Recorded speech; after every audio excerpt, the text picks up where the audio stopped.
Ini fakta mengejutkan di balik penculikan para jenderal tahun 1965. Seperti diketahui, sejarah mencatat pada dini hari tanggal 1 Oktober tahun 1965 terjadi peristiwa kelam.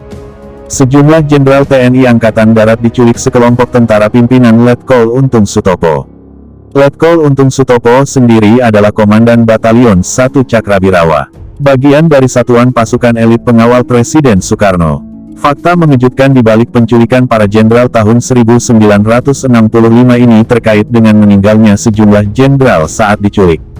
James Luhu V dalam bukunya, Menyingkap 2 Hari Tergelap di tahun 1965 melihat peristiwa G30S dari perspektif lain, mengungkapkan bahwa dalam rapat menjelang operasi penculikan diputuskan pasukan penculik hanya diperintahkan untuk menghadapkan hidup-hidup secara paksa para jenderal yang dituduh akan melakukan kudeta kepada Presiden Soekarno.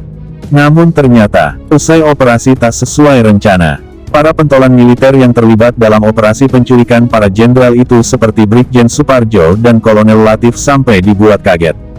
Ketika operasi selesai ternyata sejumlah jenderal sudah dalam keadaan meninggal.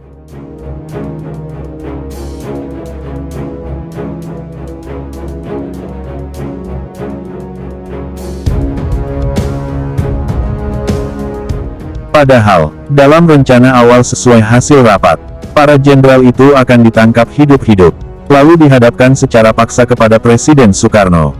Begitu dalih para pentolan penculik para jenderal tersebut. Tidak ada perintah untuk menembak mati. Namun rupanya, mengutip buku James Luhu V, ada sosok dalam kelompok G30S itu yang mengeluarkan perintah menangkap para jenderal hidup atau mati. Sebenarnya dalam perundingan tidak ada rencana untuk membunuh para jenderal. Tapi, di dalam pelaksanaan lain jadinya, mula-mula kita sepakati para jenderal itu untuk dihadapkan kepada Presiden atau Pangti Bung Karno di istana. Kami baru tahu bahwa ada yang tewas setelah selesai pelaksanaan atas laporan Letnan Bularif, kata Kolonel Abdul Latif seperti dimuat tabloid Berita Detak.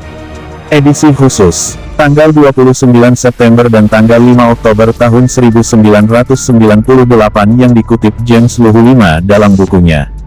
Kolonel Latif melanjutkan dirinya sampai kaget ada sejumlah jenderal yang terbunuh. Saya dan Brigjen Suparjo kaget. Kenapa sampai mati? Tanya Pak Parjo, kata Kolonel Latif. Pak Parjo yang dimaksud Kolonel Latif adalah Brigjen Suparjo.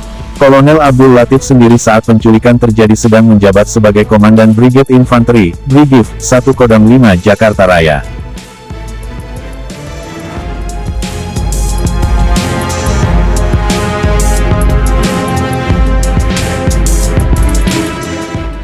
Rupanya, Syam Kamaruzaman, yang memerintahkan Letnan Bul Arif pemimpin pasukan penculik untuk menangkap para jenderal hidup atau mati.